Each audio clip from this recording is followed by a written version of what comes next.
வணக்கம். நான் ஒரு ஃபிசிக்ஸ் ஸ்டூடெண்ட். இந்த வீடியோ தமிழ்நாட்டினுடைய சயின்டிஃபிக் ஃபார்வர்ட்னஸ் பற்றி தெரிஞ்சுக்கிறதுக்காக எடுக்கப்பட்டது. நீங்கள் எல்லாரும் சென் பற்றி கேள்விப்பட்டிருப்பீங்க. The European organisation for nuclear research, world's largest particle physics laboratory. ஐரோப்பிய அணு ஆராய்ச்சி கழகம் அதனுடைய அலுவலக வாசல்ல நம் சிதம்பரம் நடராஜர் கோவில் சிலையை வைத்திருக்கிறார்கள். ஏன் அந்த இடத்துல நடராஜர் சிலையை வைத்திருக்காங்க அப்படின்றத தெரிஞ்சுக்கணும்னா முதல்ல நம்ம சென் பத்தி முழுமையா தெரிஞ்சுக்கணும். சென் இப்ப நீங்க பார்த்துட்டு இருக்க இந்த இடம் பூமிக்கு அடியில 100 மீட்டர் ஆழத்துல 27 கிலோமீட்டர் அளவுக்கு ஒரு மிகப்பெரிய டனல் இருக்கு. இந்த டனல் வழியா தான் சபட்டாமிக் பார்ட்டிகல்ஸ் என்று சொல்லக்கூடிய அணு துகள்களை ரொம்ப வேகமா ஆக்சலரேட் பண்ணி ஒன்னோட ஒன்று மோத வைத்து பெரிய பெரிய கண்டுபிடிப்புகளை எல்லாம் கண்டுபிடிப்பார்கள். அப்படி ஒரு வகையில கண்டுபிடித்தது தான் கடவுள் துகள் என சொல்லப்படுகின்ற காட்ஸ் பார்ட்டிகல். இதற்காக இந்த இடத்துல நடராஜர் சிலையை வச்சிருக்காங்க அப்படின்னா தமிழர்களோட வரலாற்றை கொஞ்சமாச்சும் நம்ம தெரிஞ்சுக்கணும். 7ஆம் நூற்றாண்டுல சோழர்கள் மறுபடியும் தலையெடுக்கிறாங்க. அதற்கு அடுத்த 2 நூற்றாண்டுகள்ல, அதாவது 8 மற்றும் 9ஆம் நூற்றாண்டுகள்ல தெற்காசிய பகுதிகள் முழுவதும் சோழர்களின் கீழ் வருகிறது. இலங்கை உட்பட தமிழர்கள் அன்று தெற்காசிய பகுதிகள் முழுதையும் ஆட்சி செய்தார்கள். அங்கோர்வாட் போன்ற கோயில்கள் எல்லாம் இதற்கான அடையாளங்கள். மிகப்பெரிய சமுத்திரமான பே ஆஃப் பெங்காலை சோழர்களின் இலக்கியம் ஏரி என்று குறிப்பிடுகின்றது. கடலையே ஏரி என்று குறிப்பிடப்படுகின்ற அளவிற்கு சோழர்களின் கடற்படை மிக வலிமையாக இருந்தது. இந்தியாவிலிருந்து கடல் கடந்து சென்று தன்னுடைய அரசை ஸ்தாபித்த அரசர்களுள் சோழ பேரரசு இன்று வரை சால சிறந்தது. அதுவே முதன்மையானது. பராந்தக சோழர் கிபி 8ஆம் நூற்றாண்டு சிதம்பரத்திலே பொற்கூரையை வேய்ந்து சிதம்பரம் நடராஜர் கோயிலுக்கு தொண்டு செய்கிறார். அதன் பின் 20ஆம் நூற்றாண்டுகளில் Albert Einstein he invented the theory of relativity. So with the theory of relativity we can transfer 5 minutes into 5 lakh years. அதே போன்று 5 லட்சம் வருடங்களை 5 நிமிடங்களாகவும் மாற்ற முடியும்.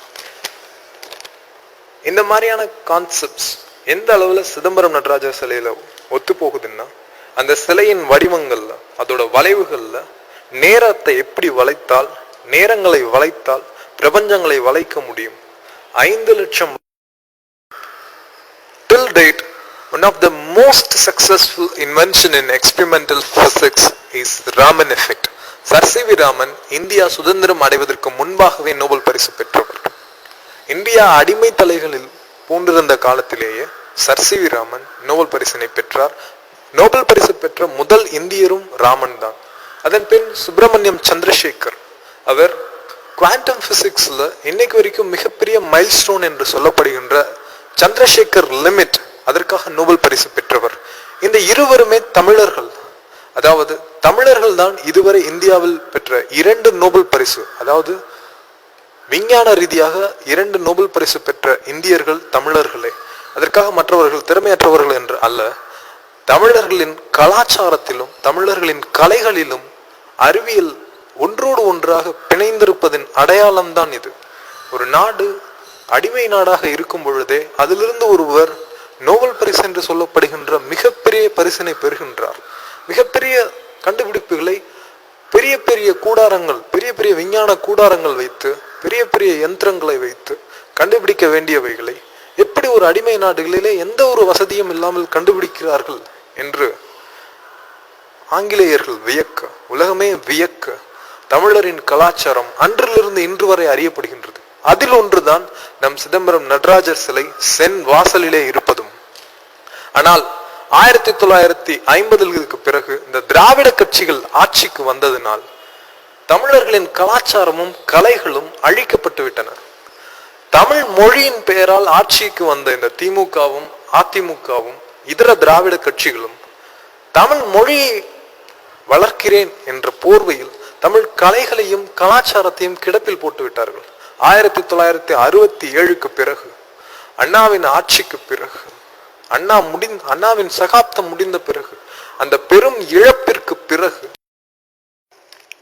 சற்றேறக்குறைய 40 ஆண்டுகளாக தமிழ்நாட்டில் அண்ணாவிற்கு நிகரான தலைமை கிடையாது. அது டிஎம்கேனாலும் சரி, இல்லை ஏடிஎம்கேனாலும் சரி. அண்ணாவை போல இங்க யாராவது இருக்காங்களான்னா இல்லவே இல்லை. ஆரியர்களை வெறுப்பதோடு திராவிட கட்சிகள் எல்லாம் நிறுத்தி இருக்கலாம். அவங்க பிராமின்ஸோ இல்ல அவங்களோட அந்த வர்ணாசிரம கொள்கைகளை பத்தியோ விவரிச்சதுலயோ இல்ல அதை கண்டிச்சதுலயோ எந்த ஒரு குற்றமும் கிடையாது. ஆனால் அதை தாண்டி கோவில்களும் மூட நம்பிக்கை கூடங்கள் என்ற போதுதான் சிக்கல் உருவாயிற்று. இன்று வரை நம் கலைகளும் தமிழினத்தின் உண்மையான அறிவியல் மேன்மையையும் கண்டறியும் முயற்சி நம்மிடத்தே இருக்கிறதா என்றால் கண்டிப்பாக இல்லை. The great living Chola temples, சோழர்களின் கோவில்கள் யுனெஸ்கோவால் அங்கீகரிக்கப்பட்டது.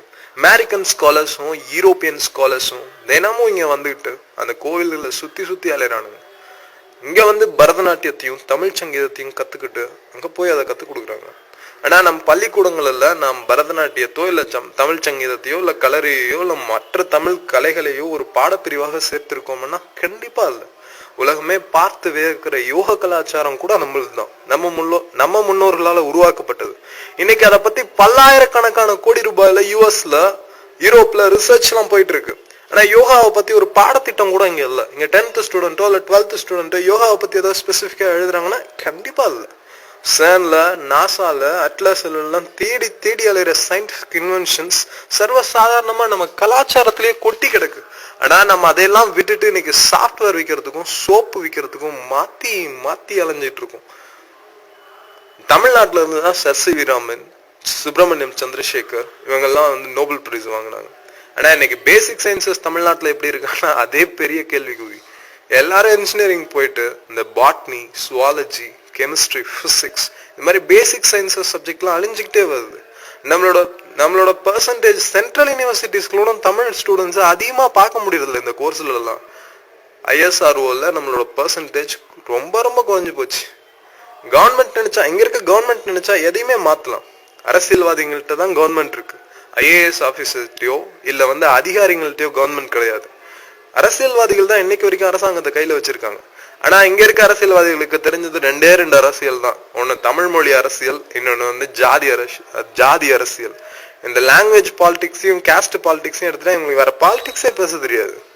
டெவலப்மெண்ட் பாலிடிக்ஸ்னா என்னன்னு தெரியுமான்னு கேட்டா அப்படின்னா என்னன்னு கேட்பாங்க.